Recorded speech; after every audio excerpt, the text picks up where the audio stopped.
안녕하세요. 세상 돌아보기입니다. 오늘은 국방 논평 꼭지고요. 이번에 아덱스 2021에서 카이가 이제 소개한 그 차세대 기동 헬기에 관련된 이야기를 해보려고 합니다. 그래서 차세대 기동 헬기를 우리가 개발한다라고 군에서 공식적으로 결정한 건 얼마 안 됐어요. 사실은 1년도 안 됐습니다. 2020년 12월 15일에 그것도 직접적으로가 아니라 간접적으로 살짝 소개가 됐지요. 나온 내용이 뭐냐면은 UH-60 우리가 쓰고 있죠. 육군이 아주 이제 사랑합니다. 그래서 이게 개량 사업이라는 이슈가 있는데 육군이 작년 12월 25일에는 결정을 합니다. 특작기가 아닌 기본형 헬기는 수명 주기가 도래하면 새로운 차세대 기동 헬기로 전환한다 라고 이야기를 합니다. 예. 물론 이제 특작기용은 이제 개량을 한다는 이야기가 당연히 깔려 있는 것이죠. 그러면서 이제 중형 기동 헬기 전략 중장기 발전 방향 그 안을 심의 의결합니다. 여기서 이제 그게 처음으로 차세대 기동 헬기를 우리가 직접 개발한다는 이야기가 등장을 하게 돼요. 얼마 안 된 겁니다. 그러니까 이게 이 일이 엄청나게 빨리 진행이 되고 있는 것이죠 지금. 그래서 우리가 UH-60을 1991년부터 99년까지 140대 가량 도입을 했는데 수명 주기가 도래되는 것이 2030년에서 40년 사이입니다.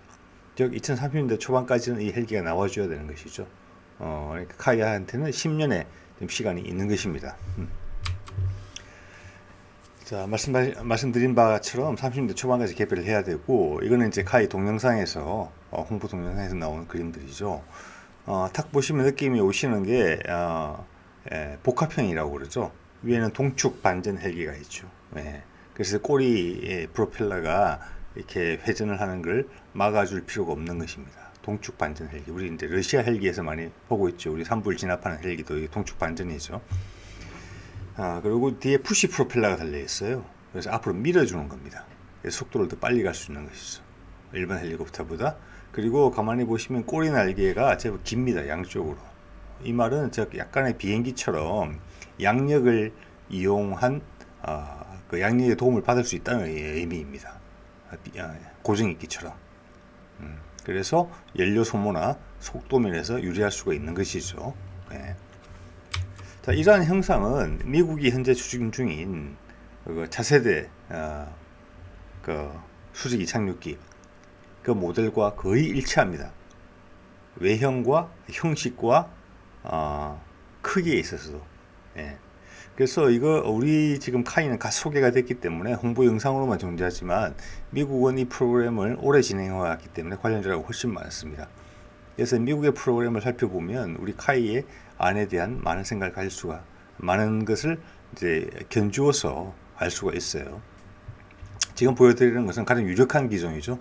디파이언트 X라고 미국의 보잉하고 시콜스키가 이제 공동으로 추진하고 있는 것입니다. 시콜스키는 이제 로키드 마틴에 소속되어 있거든요.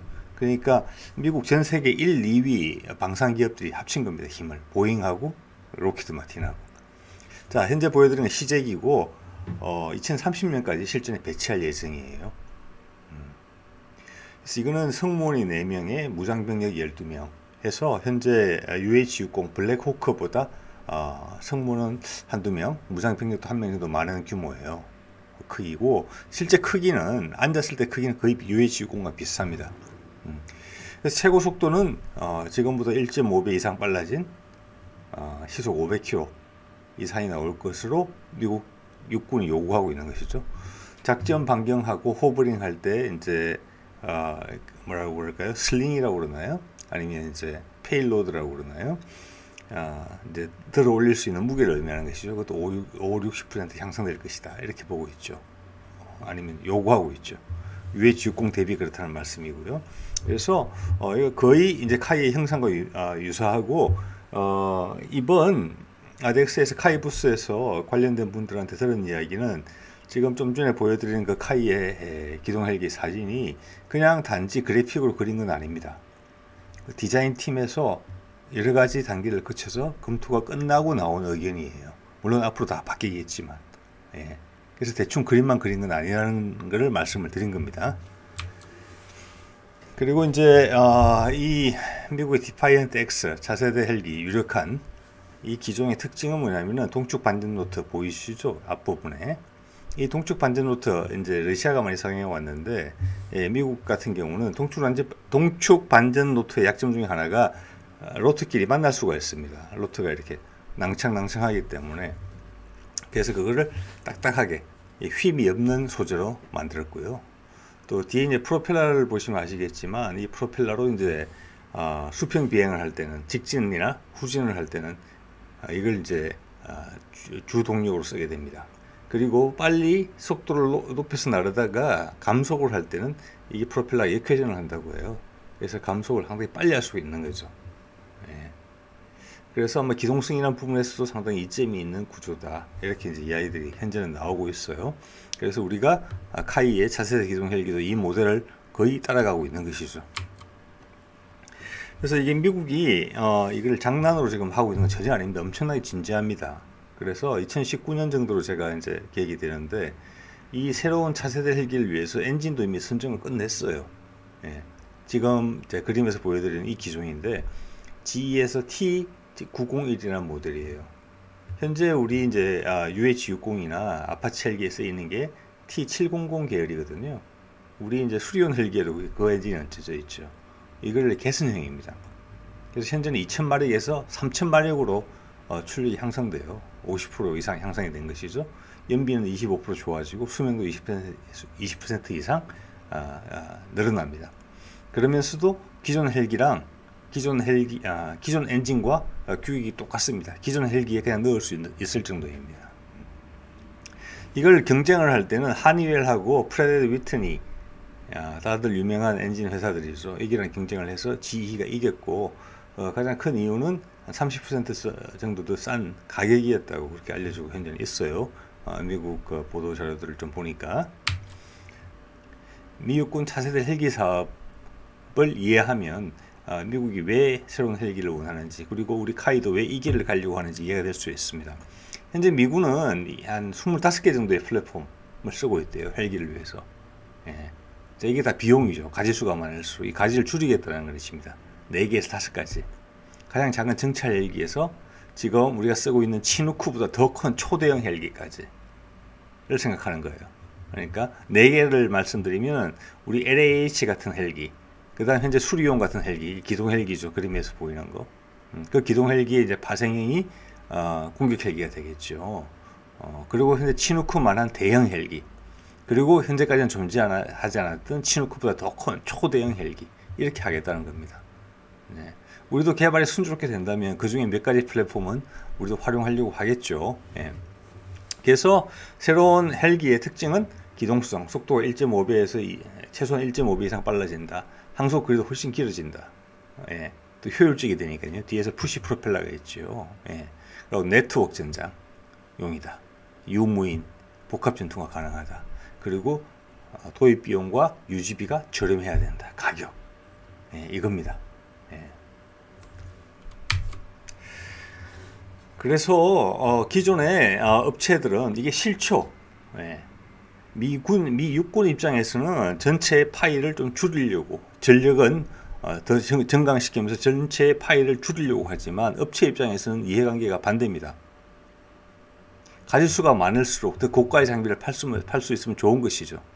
그래서 여기는 업체들이 지금 억지로 끌려오고 있는 형국인데, 미국 육군에서 아주 강하게 밀고 있는 것입니다. 예. 그래서 어느 정도 선에서 이제 업체들도 이게 더 이상 버틸 수가 없구나. 본인들이 가지고 있는 헬기들도 이미 30년, 40년 된 것이니까 그 명분을 이제 더 이상 버틸 수는 없는 겁니다. 새로운 헬기가 필요한 시대가 됐다. 그리고 미군도 그런 이야기를 괜히 꺼낸 게 아닙니다. 중동에서 치른 아프간 전쟁, 이라크 전쟁 등을 통해서 기존 헬기 한계를 느꼈기 때문에 그걸 극복하기 위해서는 새로운 헬기가 필요하다는 결론에 도달했고, 업계도 그 명분에 져서 좀 따라오고 있는 그런 상황인 것이죠. 예. 그래서 지금 UH-60 전 세계 인기 기종이죠. 이것도 이미 생산 라인을 폴란드 정도로 옮겼죠. 예. 그래서 이번 얼마 전에 우리가 수리온을 필리핀에 팔려고 했는데, 필리핀이 결국은 UH-60의 폴란드에서 생산 버전을 선택을 했죠. 더 가격이 쌌기 때문에. 자, 그러면 미국 본사는 뭘 하겠습니까? 새로운 기종을 준비를 한다는 것이죠. 예. 이걸 뭐 회사에서 쓰는 용어로는 생애 주기 관리에 들어간 것이죠. 최대한의 이익을 뽑으면서 시장 상황에 대응을 하는 것이죠. AH64 아파치 헬기죠. 이것도 26년까지만 생산을 마지막으로 할 예정이에요. 물론 미 육군은 48년까지는 사용하겠지만 26년 이후는 생산이 중단됩니다. 그래서 몇몇 언론에서 보도한 것처럼 카이에게 아니면 우리 한국에게 아파치 헬기를 면허 생산해라 라는 제안이 들어왔던 것입니다. 왜냐하면 본인들은 몇 년 있다가는 더 이상 생산하지 못하게 될 거니까요. 그래서 한국 너네들이 마침 해병대 상륙 공격 헬기도 필요하고 또 육군용 공격 헬기 2차 사업도 하니 거기에 우리 아파치를 면허 생산을 해라. 그리고 필요하다면 생산 라인을 옮겨서 추후 다른 나라에 더 필요할 때 너희가 생산해 주면 좋겠다. 이런 제안을 한 것이죠. 네. 현재까지 봐서 우리는 그 제안을 받지는 않은 것으로 보이죠. 또한 우리가 치누크, 우리도 이거 헬기를 대체하려고 하고 있죠. 지금 치누크 헬기도 2035년에 생산이 중단될 예정으로 있는 것입니다. 물론 이거의 생산업체는 그럴 리가 없다라고 이야기를 하고 있죠. 그렇지만 큰 그림에 봤을 때는 시간의 차이는 있을지언정 이 방향으로 가는 것은 맞는 것 같아요. 왜냐하면 미국의 차세대 FVL 프로그램에 이 대형 헬기를 대체하는 부분이 포함되어 있고 심지어 해군도 여기에 이제 동조를 하고 있는 상황이죠. 그래서 CH-47뿐만이 아니라 CH-53 같은 것도 대체가 될 수 있는 겁니다. 이 프로그램에 의해서. 그래서 이 상황이 우리 차기 대형 헬기 도입 사업 그리고 차기 무장 헬기 도입 사업, 공격 헬기 도입 사업 이런 것에 다 상관이 있어요. 묘하게 얽혀 있는 부분이 지금 있습니다. 네. 자, 그러면 차세대 기동 헬기 우리가 개발하는데 그게 시작이죠. 기동 헬기, 그다음 파생형 공격 헬기, 그다음 작은 것, 큰 것 이렇게 번져 나가겠죠. 가장 수요가 많은 것이 UH-60 같은 기동 헬기니까 우리 카이도 그걸로 먼저 시작하는 겁니다. 그래서 앞으로 10년의 기간이 주어져 있죠. 그리고 우리가 수리온을 개발했고 LAH를 또 개발하고 있죠. 경험도 쌓여 있습니다. 예. 자, 그리고 더 이상 수리온이나 LH 같은 그런 형식의 헬기가 아니라 미래형 헬기를 우리가 바로 개발하겠다고 결정을 한 것이죠. 그러면 우리가 아직 확보하지 못한 기술들이 있습니다. 벽이, 넘어야 될 벽이. 그 기술적 벽을 10년 동안 넘어야 돼요. 그 대표적인 게 변속기입니다. 예. 현재 수리온 변속기도 문제가 있어서 그 개량형을 만들고 있죠. 그래서 제가 얼마 전에 올린 이제 내용입니다. 수리온 변속기 이태리의 아비오와 같이 개발한다고. 예. 우리가 설계 기술을 확보하면 여기서 차세대 헬기를 위한 더 용량이 큰 변속기를 개발하게 될 것입니다. 그래서 이렇게 이제 진행이 되고 있고 이게 풍력 발전기용 그때는 감속기어가 아닌 정속기어 변속기에도 활용될 수 있겠다 이런 이야기를 그때 드렸었죠. 그 다음은 엔진입니다. 지금 차세대 기동 헬기용으로 아까 이제 보여드렸지만 GE의 T901 엔진이 선정이 됐어요. 그 마력수가 3000마력이에요. 네. 지금 T700이 2000마력이고 근데 현재 우리가 터보 샤프트 엔진이죠. 헬리콥터에 들어가는 엔진이 이것을 1000마력, 2000마력까지는 개발 계획이 잡혀 있고 진행 중이에요. 현재. 터보 샤프트 엔진도 터보 제트 엔진의 이제 파생형이기 때문에 우리가 무인기용으로 터보 제트 엔진도 5000마력까지 현재 개발을 하고 있거든요. 그래서 거기에 더 붙여서 터보 샤프트용 부품을 추가로 개발하는 그런 과정을 거치기 때문에 이렇게 마력을 업그레이드 하는 것은 그렇게 어렵지는 않을 것 같아요. 예. 그래서 우리도 1000마력, 그나마 무인기용, 무인 헬기용이고, 그 다음 2000마력이면 표준이죠. 현재 많이 쓰이는 거. 그래서 3000마력까지 개발하려고 할 것 같아요. 우리 힘으로. 예. 지금 사진에 보여드리는 것은 T700 엔진과 더불어서 전 세계적으로 이제 인정을 받고 있는 신뢰성을 확보한 하니웰의 CTS800 엔진입니다. 터보 샤프트. 예. T700 엔진과 스펙은 이제 비슷한 것으로 알려지고 있죠. 그래서 엔진은 이제 이렇게 정리를 하면 될 것 같고, 참 거기다가 지난번 아덱스에서 대통령이 이런 걸 했죠. 2030년대 초까지 유무인 항공기 엔진 독자 개발 이렇게 했습니다. 그러면서 무인기가 막 공개가 됐죠. 예, 이렇게 수직 미기 없는 이런 비행기가 공개됐고 그 엔진을 개발하고 있다는 것이고 대통령이 이런 언급을 했다는 것은 이 언급도 제가 듣기로만 공식적으로 두 번째 듣는 언급입니다. 엔진 개발이 순조롭다는 것이고 여기서 유도 의미가 있다고 봐요. 우리가 지금 유인기용 엔진이 뭐가 있습니까? FA50이 있고 KF21이 있어요. 그 엔진들 국산화하겠다는 겁니다.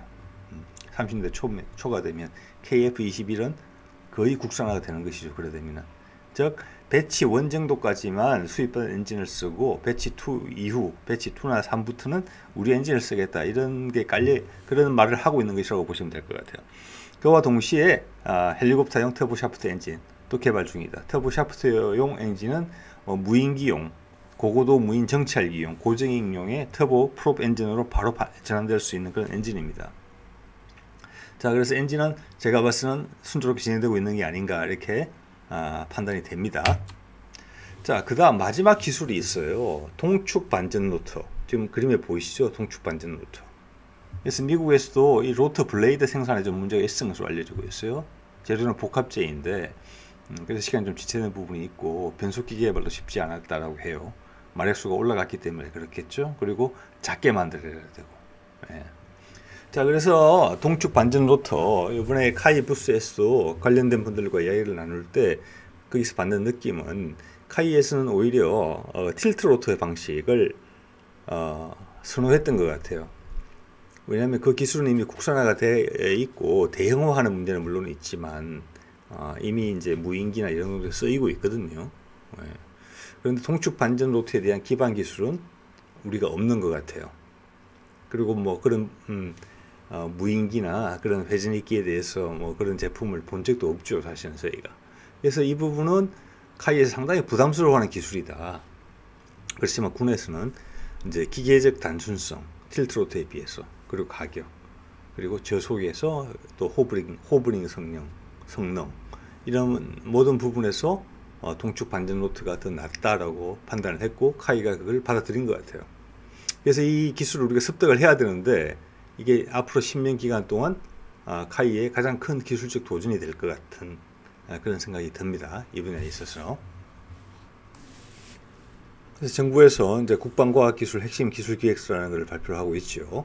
그래서 군에서 필요한 과제를 진행할 과제를 소개함으로써 민간 기업의 참여를 유도하는 그런 이제 일환인데, 여기 보면 동축 반전 로터 계획이 나와 있습니다. 23년부터 27년. 밑에 보면은 레이저빔을 이용한 적외선 영상 탐색기 기만 기술 돼 있죠. 이게 DIRCM입니다. 적외선 유도 미사일, 특히 헬기죠. 헬기에게 가장 치명적이죠. 맨페이지에서 발사되는, 이걸 기만하는 거 이미 잘 진행이 되고 있는 것이죠. 일부 영상도 소개가 됐죠. 실험하는 것도. 그 다음 이제 무미 항공기 고기동 비행 제어기의 설계 기술. 이거는 최근에 공개된 그 무인 스텔스기입니다. 예, 그걸 고기동 제어를 하겠다는 겁니다. 그 설계 기술을 확보한다는 것인데, 이거는 우리의 무인 스텔스기가 단지 설설 날아다니는 비행기가 아니라는 겁니다. 전투기용으로 쓰겠다는 겁니다. 고기동이 필요한 것은 전투거든요. 예. 자, 그래서 이런 진지한 정부 과제 속에 동축 반전 로터 시스템이 들어있는 것입니다. 자, 동축 반전 로터 시스템을 어떻게 우리가 기술을 습득할 것이냐. 카이 부스에서 관련자분 2분 정도를 제가 이야기를 나눴는데, 그분들의 이야기는 이게 한 기간이 10년 정도 남았고 우리도 이제 경험이 많이 쌓이고 있기 때문에 헬기에 관련돼서 10년 정도의 기간에 우리가 충분히 개발할 수 있다 라는 말씀을 들었습니다. 그렇지만 그게 외국 기술과 조화를 이룰 수 있으면 더 빨라지지 않겠습니까? 제가 여태까지 이제 파악해왔던 내용들과 또 나름 이렇게 섞어서 제 추정을 한번 말씀드려 볼 수 있을 것 같아요. 금년도 3월 31일에 134회 방위사업추진위원회에서 대형 공격 헬기 2차 사업을 했어요. 하겠다고 결정을 했죠. 그래서 2022년부터 시작이에요. 내년부터 이제 입찰을 할 겁니다. 아파치급 공격 헬기 36기. 그래서 돈은 약 3조 2천억 원. 그래서 기당 가격은 1차 사업 대비 상당히 올랐죠. 한 300억, 350억 정도 오른 겁니다. 앞서 보여드렸다시피 아파치 헬기는 2026년 생산이 중단되고 48년까지만 미군도 운용을 하게 됩니다. 그러면 우리가 2028년에 이제 도입이 될 것인데, 그래 되면 생산이 공식적으로 중단된 이후에 도입되게 되는 것이에요. 그러면 48년까지만 쓰게 되는데 20년이거든요. 그럼 수명의 일부분이 이제 없어지는 겁니다. 3분의 1이든 2분의 1이든. 그러면 어떻게 보면 우리가 건물을 타는 법인데 가격은 상당히 올랐거든요. 50% 정도, 50% 정도. 예. 자, 그러면 이게 과연 우리가 아파치 공격 헬기를 염두에 둔 것이냐?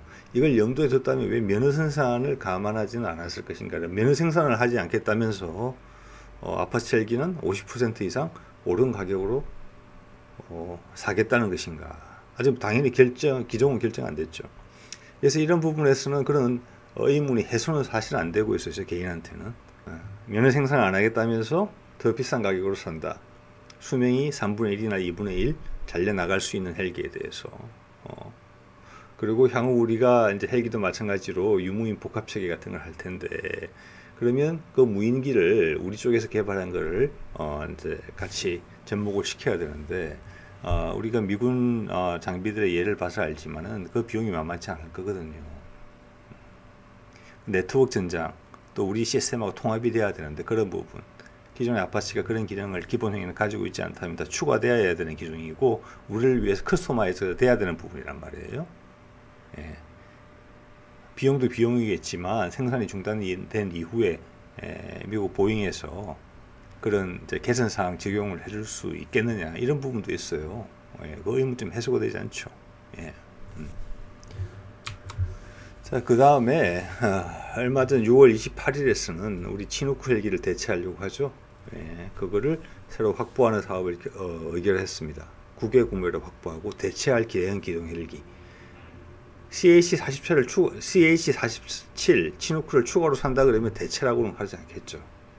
예, 시행을 산다고 하지. 자, 그래서 이것도 2022년 내년에 결정을 해요. 내년에 많은 게 결정이 됩니다. 그리고 우리 말씀드린 것처럼 동축 반전 로터 개발하는 정부 과제는 23년부터 시작을 하고요. 묘하게 일치되는 부분이 있어요. 사업비가 1조 3천억 정도인데 우리가 기존에 가지고 있는 치누크 헬기가 30대에서 40대 정도 돼요. 이 헬기의 숫자를 줄이지는 않을 겁니다. 그죠? 우리 신속 대응사단도 만들고 해서 헬기가 더 필요하면 더 필요했지 줄어들지는 않을 겁니다.